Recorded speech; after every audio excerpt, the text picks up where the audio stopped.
The cricket draft, obviously something that you and I both really enjoy, and something that if you follow the social media accounts, you would have noticed that actually there is some form of content partnership between the two of us now, which is great.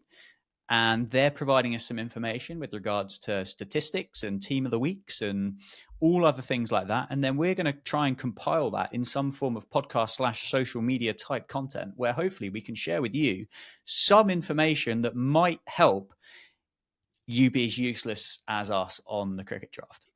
So hopefully you're enjoying it. But Joe, how's game week 3 been for you? Are you happy? Are you sad? Are you indifferent?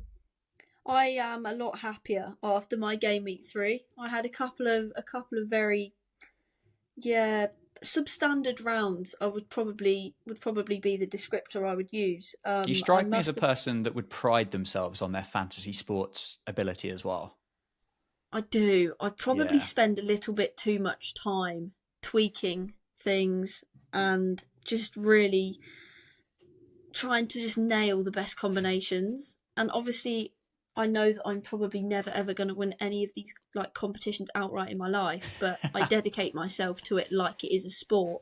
Well, yeah, it's important. Yeah, absolutely. And do you know what? I'm really pleased with the transfer I made last week. I transferred out Chris Rushworth because he was injured, wasn't he? Yes. For Ben Sanderson, and he went and got a fifer with the Dukes. Shock. And I'm thrilled about that because that was 215 points for me. And I also had I stuck with Karun Nairn. Yeah. He got 202 not out, so that was a lovely little 359. But yeah, I had a good game week, and in total I scored 1,474 points. Oh, you just and beat my me. ranking, just narrowly, wasn't it? I think just pipped me by about 30 points. Yeah, so using you as my kind of yardstick, I'm pleased that I scored a few more points than you. You've gained ground. Knowing that you also have just the ultimate all-round performer as Ryan Higgins as your captain again. What was your so what was your game week in the 1400s as well? Yeah, it's going to be hard for me to strip the captaincy of Ryan Higgins. It really is going to be difficult. Although, obviously, game week 5 becomes really, really tricky because we go into game week 4 with 4 counties not playing. And I've got a feeling there might be 6 that don't play in game week 5, if not more, but I don't know off the top of my head. I did make a couple of subs. One was a bit of insider trading, which I'm not ashamed to announce, is the fact that obviously I did get a little nod to obviously help with my work whilst I was commentating at Northamptonshire. To let me know that Rob Keogh wasn't playing. So therefore I got rid of Rob Keogh, paid my 75-point transfer fee and bought in Ed Barnard, who was down at Hampshire on one of the flattest pitches in world cricket. And he made 82 points. So my substitution gained me 7. It was well worth it. It was completely worth the hassle for it. I also bought in Rishi Patel, and I can't remember who I bought him in for. That's completely escaped me. And I also noticed that Surrey were going to Kent, and I thought that Kent probably weren't going to do very well, and Surrey were going to do well, which they did do. And I bought in Kemar Roach, and he got 33 points. So my substitutions were not good, in short. Yeah, but not worth as much as mine. No, I did get 1,443 points. Higgins got 500 of them. Lawrence obviously got 180 something. Jamie Smith got 170. Luce Deploy got 200. Jamie Porter took poles and got 115. So not too bad, really. In the grand scheme of things, it wasn't too bad. And I'm glad I got those extra 7 points. And if that's the difference that separates our two teams by the end of the year, completely worth it. So where does that sit you overall in the rankings? Have you had a look at that? Great question. Where am I overall? Overall, I am currently in 1, 2, 5, 6th place. Oh, you're just so far ahead of me. Where are you? Overall, 2795. Yeah, that is a now long that way sounds behind. like some kind of discounted TV deal that you see on the TV. Mind the gap, Joey. Yeah. Mind the gap. But with that in mind, mm, I did actually climb in the table 1,140 places. bloody hell, did you? Yeah. So, I mean, that's how bad my start was. That is elite. I climbed 300. That's just real steady progress, that is. Joey's on her way back. The team, the person that got the most points in the week, 2,417 points in this week. And they've done this with having Harry Brook as captain. Harry that Brook would have been 6 points. Harry Brook, for those that don't know, had an absolute honking time at Lords and contributed 6 points to the 2,417. In this team, they had Rob Yates, who got 381, Joe Clark, 364, Liam Dawson, 239, Ryan Higgins, 253, Will Rhodes, 163, Jamie Smith, 187, James Bracey, 166, Maddie Potts, 185, Sam Cook, 257, and Shane Snater, 216. And Harry Brook, who got 6. Imagine if he'd have just given the armband to any other player in that lineup. Yeah. They'd have probably won the whole league by now. Yeah, impressive stuff, that. How was your other transfer in? How was Kashif Ali? How did he go for you? Oh, yeah, well, he actually didn't play. Right. So he got auto-subbed in for Matty Hurst, I believe, the Lancashire wicketkeeper. He actually... Now, if you're looking on paper and you say who's going to score more points in the game week, Harry Brook or Matty Hurst, you're probably going to say Harry Brook, aren't you? But Matty Hurst got 16 points for me. So, yeah, not horrendous, but my plan to bring in Kashif Ali just didn't quite work on that front. But do you know what? It works. It's fine. You made points, you made ground, and that's the most important thing. It's a marathon, not a sprint. What are your... I'll tell you what, but let's have this as the Joe Gardner part, actually. The Joe Gardner ones to watch, you know? I mean, why would you not want to take advice from a professional cricketer as to who you should bring into your cricket draft fantasy team ahead of the next round each week? Who are your ones to watch for game week 4? Yeah, so there's 3 in particular. We've got number 1 being Casey Aldridge, the Somerset seamer.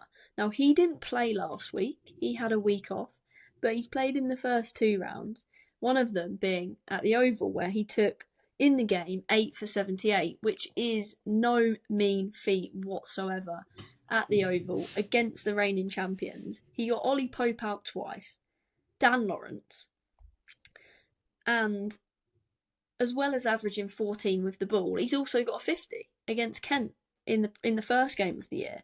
So he is definitely one to watch, averaging 218 points per game. He's only 5.8 million as well. That is which seems like an absolute steal. Yeah. He's classified as an all-rounder for those that care, and in the next couple of weeks, so he's got Worcester away this week, and then he's got Essex at home, who are obviously at the top of the table, aren't they? So a big couple of weeks ahead for Casey Aldridge, but at 5.8 million, he's got to be in your thoughts, I think. Number 2, Shane Snater. Now, for me, he just goes under the radar. He goes under the radar because he's got Sam Cook and Jamie Porter bowling ahead of him in Essex's seam bowling lineup, and then you throw Simon Harmer into the mix, and you're like, whoa. But yeah, Shane Snater, he goes under the radar. He's already taken 13 wickets. Obviously, Essex just taking poles, aren't they? He's had a very handy economy rate, under 3, and he's averaging just under 15 with the ball. 6.9 million, classed as a bowler. Now, I think he is another solid pick. Also, a dab hand with the bat. I think we saw a bit of that at the back end of last season as well. Shane Snater he's got 2 away fixtures. That's the only thing with Essex. At least he's playing. The next 2 weeks. Correct. he hasn't got a blank. I think Essex blank in game week 6. But the next couple of weeks, they've got Durham away and then Somerset away, as we just mentioned in Casey Aldridge's blurb. And then the final one, I've already mentioned him on this podcast earlier, in that Ben Mike, solid all-rounder, made my North 11 team. He's averaging 165 points per game. He's just a very, very solid all-round cricketer. I see him as a little bit of an understudy to a Ryan Higgins, for example. But he's only 6.4 million. It's another bargain. Another bargain, owned by less than 1% of managers in the cricket draft. He's going to bowl, he's going to bat, he scores at a good lick. And yeah, we've already mentioned the impact that he had against his former county, Yorkshire, earlier in the year, scoring 90 and taking 4 wickets. And again, like Casey Aldridge and Shane Snater, he plays in the next 2 game weeks. So Leicestershire have got Northants at home and then Middlesex away at HQ. So, yeah, your 3 to watch: Casey Aldridge, Shane Snater and Ben Mike in the next couple of game weeks. Perfect. And with that information, are you thinking about making any substitutions for game week 4? Or have you already made them? Oh, no, I haven't actually made them, but there are a couple on my radar. So I've looked at my squad, and Jamie Overton, he didn't play last week. And he's 7.8 million. And I just think there's more value out there in the market of all-rounders. One being Ben Mike. Yeah. Casey Aldridge. Casey Aldridge, absolutely. So Jamie Overton, he could be getting chopped from the squad. Once I see a little bit more of the squad announcements, that will inform my decision. But yeah, throwing into the mix Casey Aldridge, Ben Mike, Lewis Gregory, Matt Critchley, Ryan Higgins. There are a few to choose from if I've got the money in the bank. And potentially Lewis Reese might be making his way out of my team in a similar vein as well. So we'll see. They're my current thoughts regarding my subs, but I won't need to take a points hit this week to have a playing 11. They're my thoughts. How about yourself? Any transfers for you? So I have to rotate Finn Hudson-Prentice out of my team because Sussex aren't playing. I'm not going to say dropped because that's unkind. He's done nothing to be nothing worth being dropped for. The one, however, that I am very close to dropping is Colin Ackerman. I've been suitably underwhelmed by his performances for Durham so far this year. I thought bat top 3, he's going to bowl a lot, and he just hasn't done it for me. And it's been a painful watch. It's been a painful refresh on the app just to kind of watch Ackers' scores just tick up by 1 or 2 points if he's maybe successfully done a bit of fielding somewhere. So I think with that in mind, the obvious pick is Rob Yates, isn't it? Like 6.7 million. He scored nearly 1,000 points so far. The only thing I'm worried about is, have I missed the boat? Has he peaked? Have I missed the best of Rob Yates? And do I need to start thinking outside the box at the next kind of up and coming cricket draft player?